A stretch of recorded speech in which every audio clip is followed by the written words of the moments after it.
السلام عليكم ورحمة الله وبركاته. مرحبا بكم في قناة انجليش تيوب. معكم عباس شكر. النهارده ان شاء الله براكتس تيست 5 الامتحان الخامس في امتحانات الورك بوك الثانوية العامة. Question number 1. Respond to each of the following situations. Your friend starts to cross a road when you see a car coming. Warn your friend. صديقك بدأ يعبر طريق عندما رأيت سيارة قادمة. حذر صديقك. لو طلب مني warn حذر، فالمطلوب تحذير شخص، هستخدم be careful, watch out, look out، وبعدين أعبر عن مصدر الخطورة أو السبب اللي بيخليني أعمل تحذير. فالإجابة هتكون watch out أو look out أو be careful، وبعدين there is a car coming or a car is coming. B. Someone asks if you think people will still have cars in 50 years. شخص بيسألك إذا كان الناس سوف تستخدم السيارات أو يكون لديها سيارات خلال 50 عام. لما يكون السؤال شخص بيسألك إذا أنت تعتقد، إذا أنت تعبر عن رأيك، فإذا أنت موافق أنت هتستخدم sure, I think أو I am sure، وبعدين هتذكر الجملة كاملة زي ما هي مع تغيير بعد if، مع تغيير you إلى I. فتكون الإجابة sure أو I am sure I think people will still have cars in 50 years. طبعا لو أنا شايف عكس كده هقول I don't think so، وبعدين هقول I think people won't or will not still have cars in 50 years. C. You heard the word magnet on the radio. سمعت كلمة magnet في الراديو. Ask a friend what it means. اسأل صديقك ماذا تعني. لما بيكون في السؤال a word كلمة you don't know أنت لا تعرفها، you don't understand لا تفهمها، ask what it means اسأل ماذا تعني، بتكون الإجابة what does the word وبكتب الكلمة وبعدين mean، أو can you tell me what والكلمة وبعدين means. إذا الإجابة can you tell me what the word magnet means، أو what does the word magnet mean، أو what is the meaning of the word magnet. ثلاث إجابات أي واحدة فيهم هي إجابة صحيحة. D. A friend asks you why you have such an expensive mobile phone. You have two reasons. في السؤال someone asks you why بيسألك لماذا أو بيسألك عن the reasons الأسباب. في الإجابة أكيد في كلمة because، لكن عشان هم هنا سببين فإحنا هنبدأ firstly because وندي السبب الأول، وبعدين secondly because وبعدين السبب الثاني. For two reasons. Firstly, because I can use it for email. ممكن أستخدمه للإيميل. And secondly, because the camera is better. لأن الكاميرا أفضل. Question number 2. Mention the place, the speakers, and the language function in each of the following determining dialogues. A. Do you remember what happened? No, I just remember waking up in the road. How do you feel now? Not too bad. Will I have to stay here tonight? We're not sure yet. We'll have to check you have no broken bones. عندنا do you remember بسأل الشخص هل يتذكر أو لا.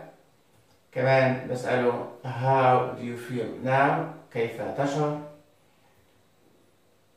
وهو بيسأل هل سأبقى هنا هذه الليلة؟ كمان عندنا تحت broken bones عظام مكسورة. ده كله بيشير إلى أن المكان hospital، وأن الشخص الأول اللي بيسأل هل تتذكر ما حدث هو nurse أو دكتور.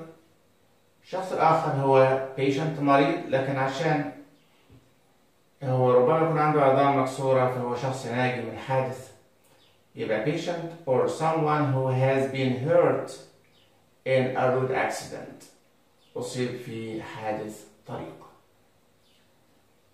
أما بالنسبة للفانكشن do you remember what happened؟ هتذكر ما حدث ده asking questions. No, I just remember answering. How do you feel now? Asking about health. Will I have to stay here tonight? They're asking questions. Well, we're not sure yet. The answering isn't ask for and give reasons.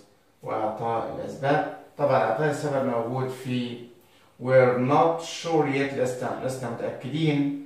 We'll have to check. ده السبب ليه احنا مش متأكدين. We'll have to check. You have no broken bones. B. Could you tell us why you would like to study here? Your biology department has a very good reputation, and if we accept you, what do you hope to do when you graduate? Well, I'd like to work for a food company. هنا عشان في كلمة study وفي كلمة graduate، إذا مادام دراسة وتخرج فهي university. الشخص الأول اللي بيقول could you tell us why you would like to study here؟ ليه عاوز تدرس هنا؟ ده interviewer، شخص بيعقد مقابلة، ممكن يكون professor. الشخص الثاني هو university student، future student، someone applying to study at university، شخص يتقدم للدراسة في الجامعة.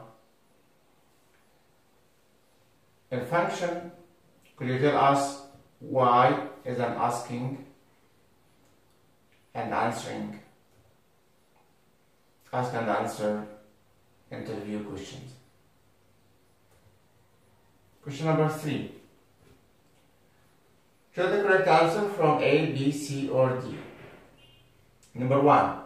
5 pounds are cost pay is a lot for a cup of coffee. 5 pounds مبلغ مالي والمبالغ المالية إذا عملت كوحدة واحدة تعامل كمفرد. ما عنديش كلمة تتناسب مع المفرد إلا كلمة is، لأن R جمع وكوست بدون S وباي بدون S، وهي أيضا لا تناسب المعنى. Number 2. In some countries people use a passport instead of an identity card, a personal card, a national card, and individual card. ناس بتستخدم الجواز بدل من البطاقة الشخصية and identity card. Number 3. Sayed can't miss the train, can't have missed the train, must have missed the train, didn't miss the train. He was at the station half an hour before the train left. إذن دي جملة deduction استنتاج.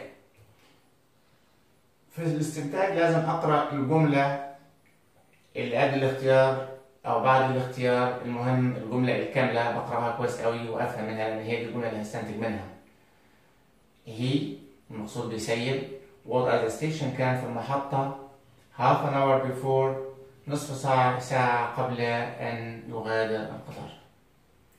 وبالتالي ما دام كان هناك قبل نصف ساعة من المغادرة فأكيد هو فقد القطار، ولا مش ممكن يكون فقد القطار؟ لا، مش ممكن يكون فقد القطار، وبالتالي كلمة مش ممكن هي can't. إذا أنا بستبعد must و didn't، واستخدم إما can't miss أو can't have missed. لكن ما دام الكلام عن الماضي يبقى الاستنتاج في الماضي can't have وتصريف ثالث can't have missed. Number 4. My friend advised me to see a doctor. صديقي نصحني أن أذهب للطبيب. I wish، قالت wish، وقلنا قبل كده إن wish بتاخذ دايما خطوة إلى الوراء، فهو نصحني في الماضي وأنا أتمنى لو كنت أخذت بالنصيحة، فأنا برجع بالماضي البسيط خطوة لوراء في اتجاه الماضي، وبالتالي الزمن الأقدم من الماضي البسيط هو الماضي التام had taken. إذا had taken her advice هي الزمن الأقدم من advised. Number 5. Did they ever discover the of the fire؟ كل هذه الكلمات قريبة من السبب وتوضيح السبب، لكن عشان حرف الجر of بنستخدم كلمة cause of، لكن لو كانت for بنستخدمها كلمة reason. لكن الحريق لا تقوم لغرض معين. Number 6. My sister promised. بعد promise بنستخدم to والمصدر. Number 7.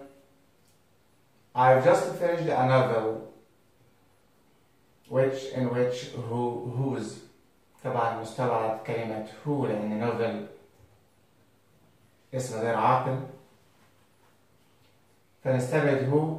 هيبقى عندنا بقية الاختيارات. هنحدد ازاي؟ احنا بنكمل الجملة التانية. The main character in the novel. في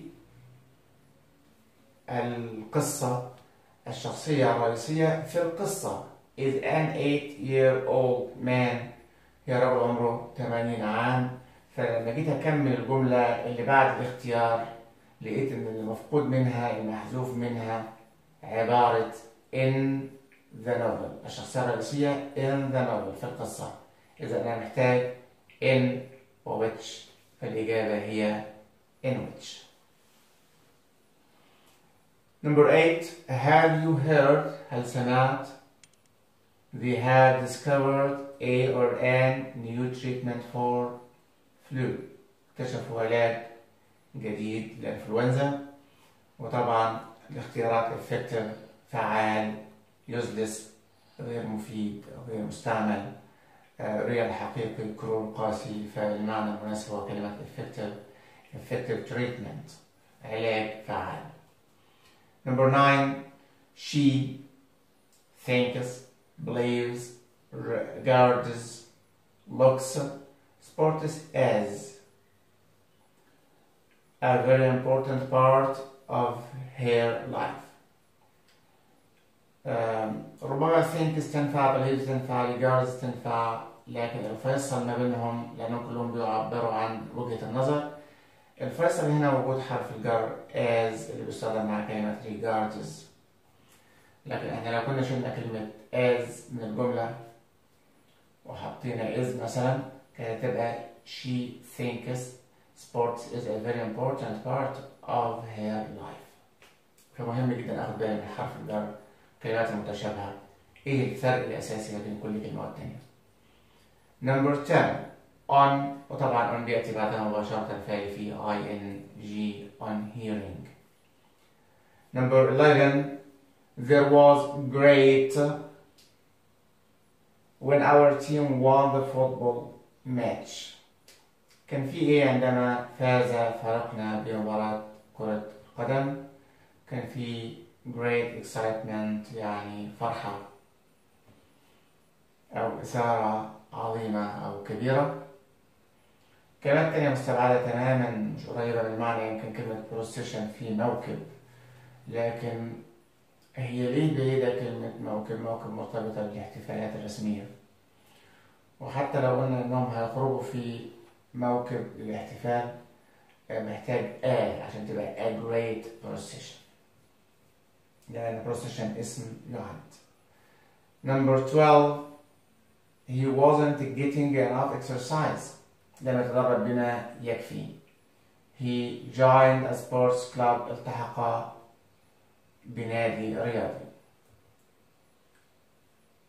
هو التحق بنادي رياضي نتيجة لعدم حصوله على التدريب الكافي، وبالتالي ما دامت نتيجة يسبقها كلمة so التي تسبق النتيجة.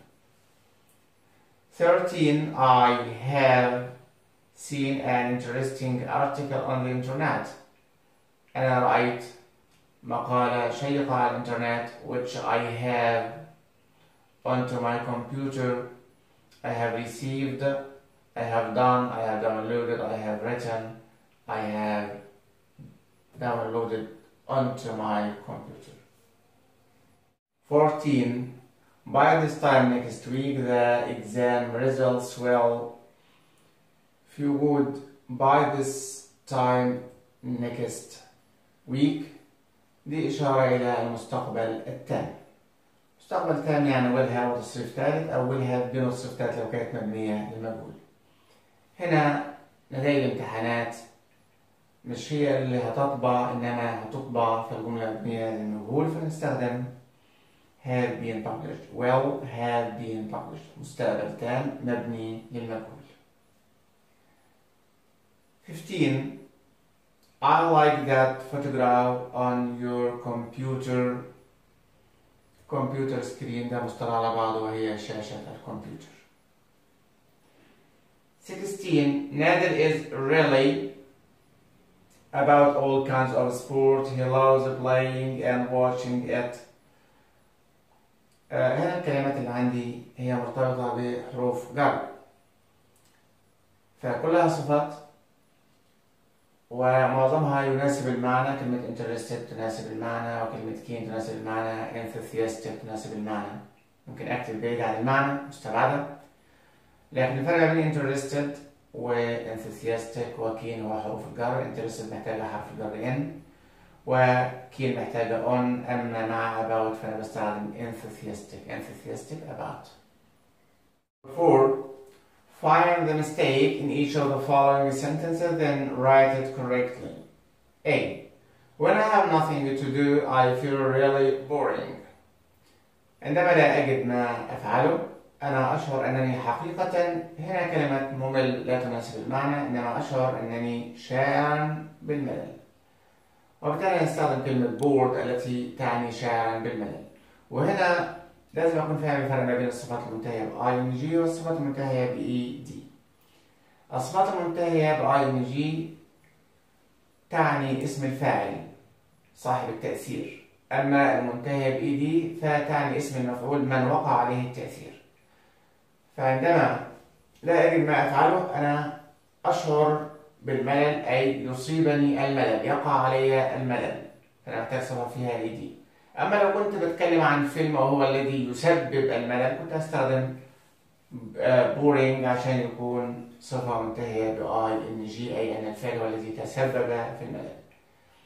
كنا بنقول إنه أو بنسمع إنه الصفة اللي فيها ing تناسب الغير عاقل، لكن ده طبعا مش دايما، لأن ممكن أشوف إن شكسبير was an interesting playwright or writer or poet، شاعر شيق، فممكن تكون الصفة اللي فيها ing تصف العاقل إذا كان هو المتسبب، لأنه هو المتسبب في التشويق والإثارة. B. The person whose job is to clean the school is not here today. He's ill. الشخص الذي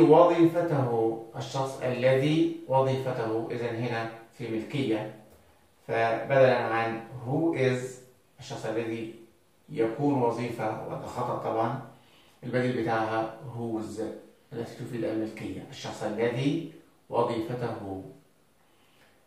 C.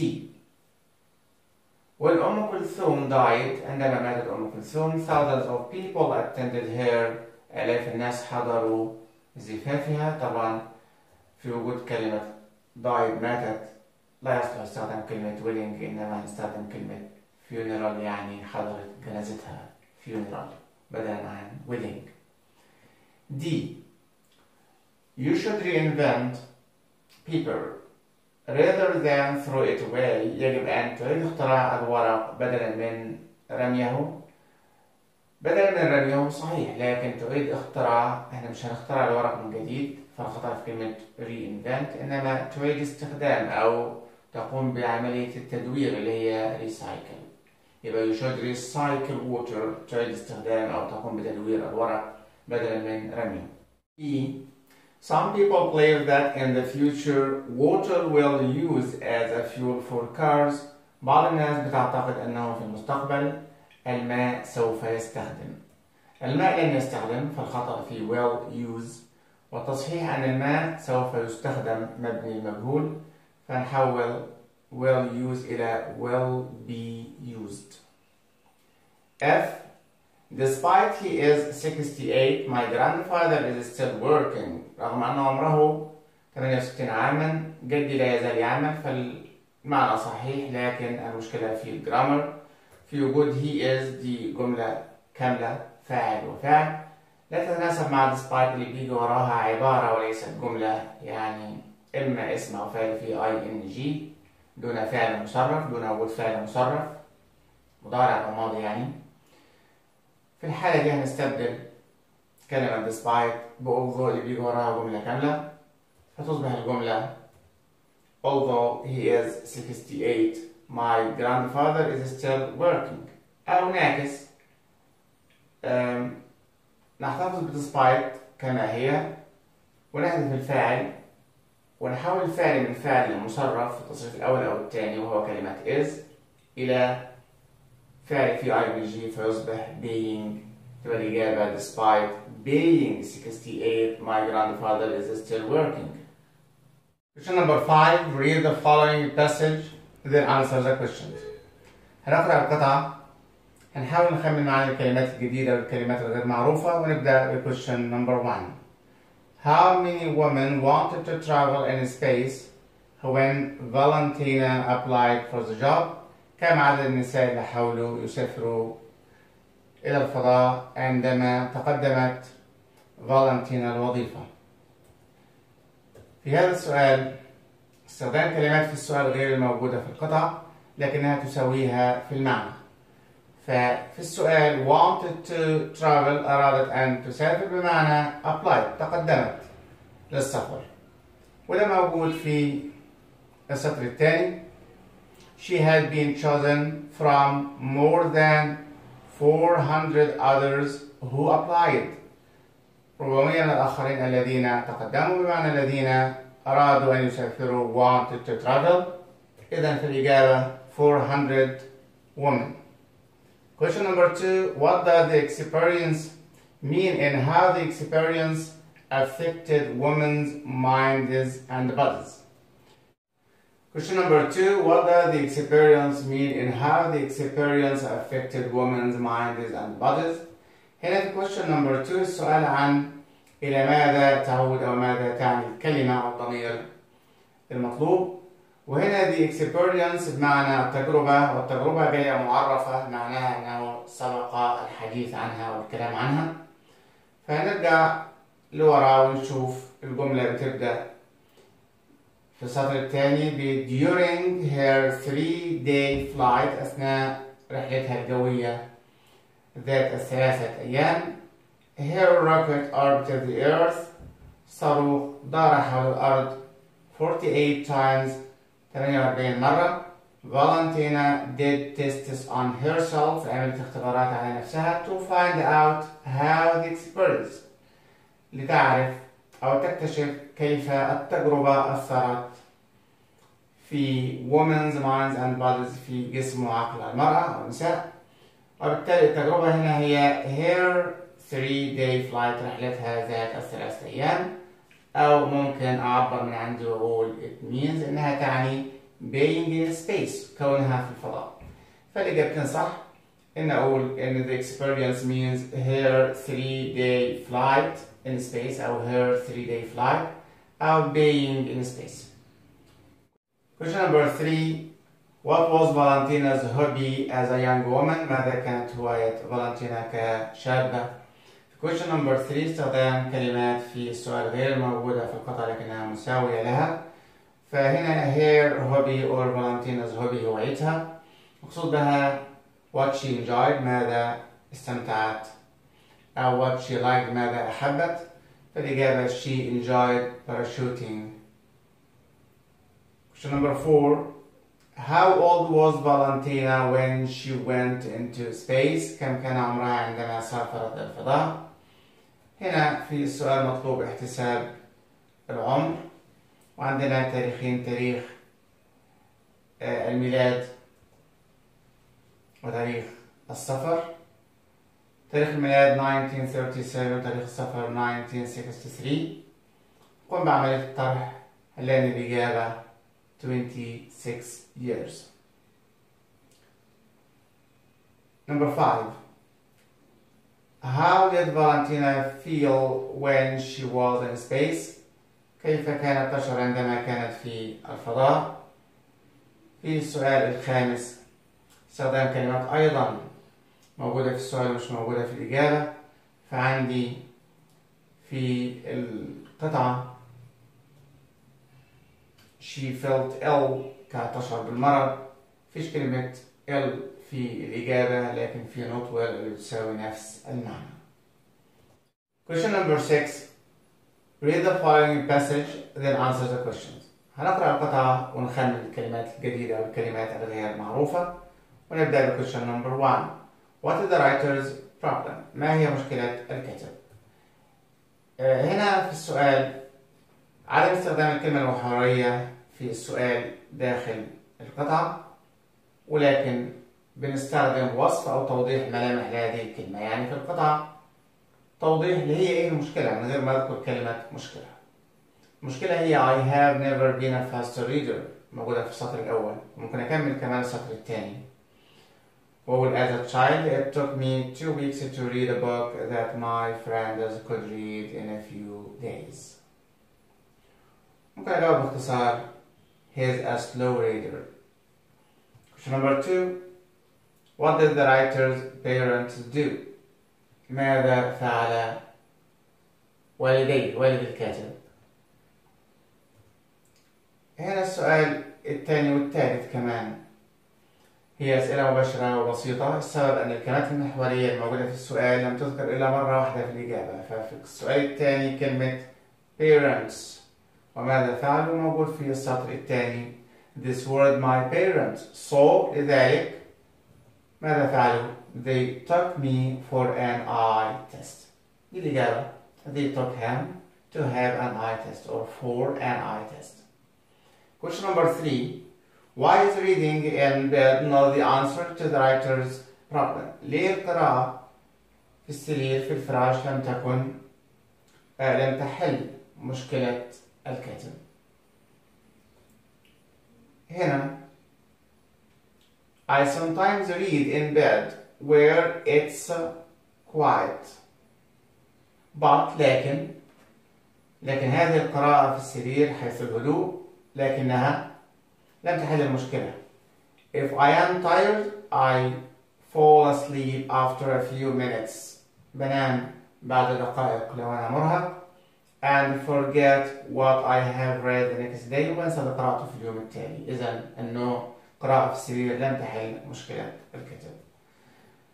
الإجابة if he is tired, he falls asleep after a few minutes and then can't remember what has read the next day. نفس الإجابة بالنص مع تغيير الضمير I إلى he وتحويل طبعا الفعل بما يتناسب مع الفعل الجديد. Number 4. The doctor said that the problem was.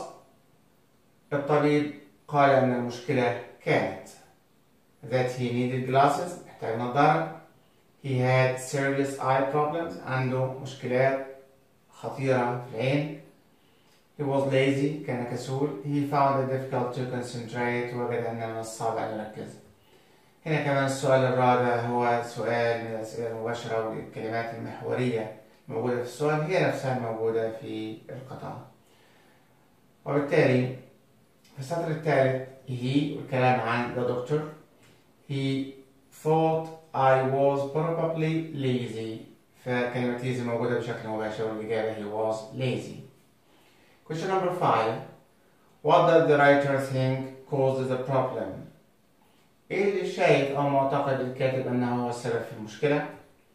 هنا في السؤال الخامس الإجابة موجودة بشكل مباشر في القطعة مع اختلاف في الصياغة. يعني الإجابة موجودة في القطعة مع اختلاف بسيط في الصياغة. ف I can't concentrate on what I am reading if there is any noise.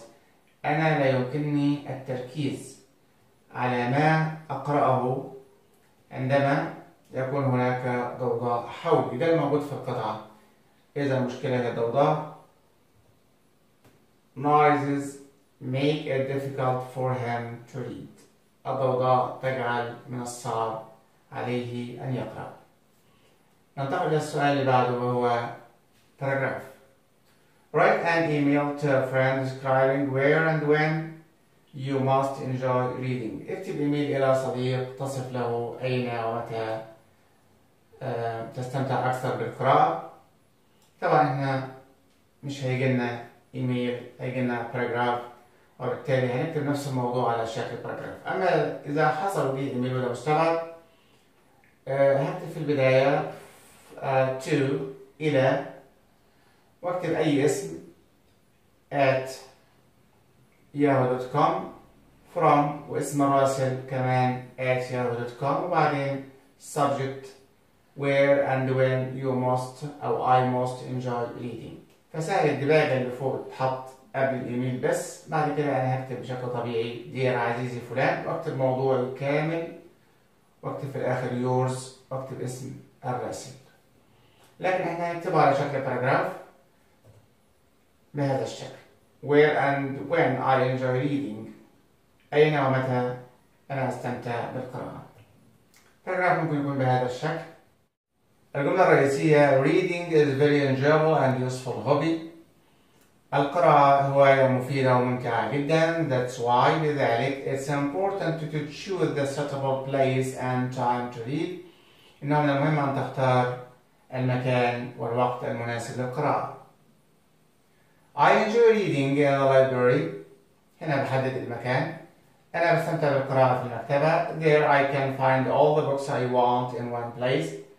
هناك أستطيع أن أجد كل الكتب التي أريدها في مكان واحد. The librarian helps me to find the books I like reading. أمين المكتبة يساعدني في إيجاد الكتب التي أحب قراءتها. He also recommends the best books for me. هو أيضا يرشح لي أفضل الكتب. In addition, the library is a calm place. بالإضافة إلى أن المكتبة مكان هادئ for reading القراءة. There you can find people who share you the same hobby. هناك تستطيع أن تجد الناس التي تشاركك نفس الهواية. You can also discuss what you read with them. يمكنك أيضا أن تناقش ما تقرأه معهم. كده اتكلمنا عن المكان. هنتكلم عن الوقت المناسب. I like reading at weekends and on the summer holidays. أحب القراءة في عطلة نهاية الأسبوع الأجازات الصيفية. Without my mind being involved in studying lessons, I can enjoy reading more. دون أن يكون عقلي منشغل بدراسة الدروس، أنا يمكنني أن أستمتع أكثر بالقراءة. I can think more about what I read and get the morals and aim the benefits of it. يمكنني أن أفكر أكثر فيما أقرأ وأحصل على الرياضات والفوائد المستهدفة من القراءة. بعد كده الجملة الختامية، وقلنا هي نفسها الجملة الرئيسية مع اختلاف في الصياغة. Finally, it's better to choose the suitable place and time for reading. إنه من الأفضل أن تختار الوقت والزمن المناسب للقراءة.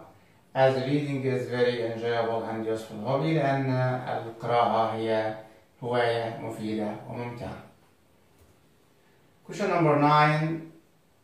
Translate into Arabic.